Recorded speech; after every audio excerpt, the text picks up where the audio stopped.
দেবী ৫৩টি তীর্থস্থানের মধ্যে এটি হলো সর্বময়ী কালীবাড়ি। আর এখানে প্রতি বছর দীপাবলিতে মায়ের পুজো খুব বড় করে করা হয়। এছাড়াও বিভিন্ন অমাবস্যাতে মায়ের এখানে ভোগ দেওয়া হয়। তো বন্ধুরা, তোমাদের যে যার মনের বাসনা অবশ্যই মা কিন্তু পূরণ করে দেয়, একদম মা জ্যান্ত।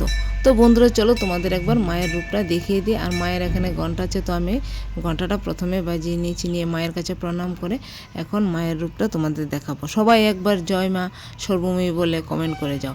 আর তোমাদের যে মনের বাসনা, যে যার সবাইয়ের মনের বাসনা মা পূরণ করে দেবে। তো চলো তোমাদেরকে এখন দেখাবো ভগবান শিবের মন্দিরটা। যেহেতু বন্ধুরা কালকে গিয়েছি শিব চতুর্দশী, তো আজকে এখানে ভোগ প্রসাদ খাওয়ানো হচ্ছে, তো আমরাও চলে গেলাম।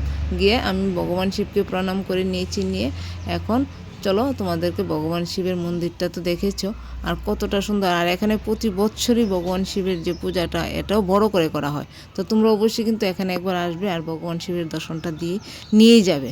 তো চলো দেখো ভগবান শিব এখানে। আর বন্ধুরা, যেহেতু সময়টা এখন 2:02 বেজে গেছে, তো গেটটা এখানে দেওয়া হয়ে গেছে, তা না হলে তোমাদের ভিতর থেকে দেখাতাম। আর এটা হলো ভগবান শিবের মন্দির। দুদিকে দেখো দুইটা কত সুন্দর ষাঁড় বসে আছে। আর এই যে বন্ধুরা জলের ট্যাঙ্কিটা তোমরা দেখতে পাচ্ছ, এখান থেকে পুরো এলাকাতে সবার জন্য জল সাপ্লাই করা হয়। তো এটাই মন্দিরের পাশেই এখানে করা হয়েছে, অনেক দিনের পুরানো।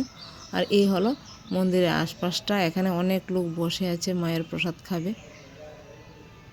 আর এখানের পরিবেশ খুবই সুন্দর। তোমরা যদি আসো না, প্রত্যেক দিনই এখানে প্রসাদ খাওয়ানো হয়, তো তোমরাও পাবে। আর এখানের যে খাওয়া দাওয়া খুবই সুন্দর, পরিষ্কার পরিচ্ছন্ন। দেখো সবাই বসে কি সুন্দর করে প্রসাদ খাচ্ছে।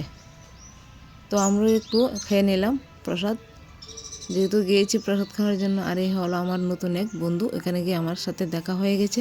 তো ওকে বললাম কেমন লাগলো, একটু লজ্জা পাচ্ছে। তো কি করব, প্রথমত ও মোবাইলের সামনে এসেছে, তো তার জন্য লজ্জা পাচ্ছে। তো আজকের মতো ভিডিওটা এখানেই রাখলাম, আবারও দেখাবো অন্য একটু ভিডিও নিয়ে। টাটা।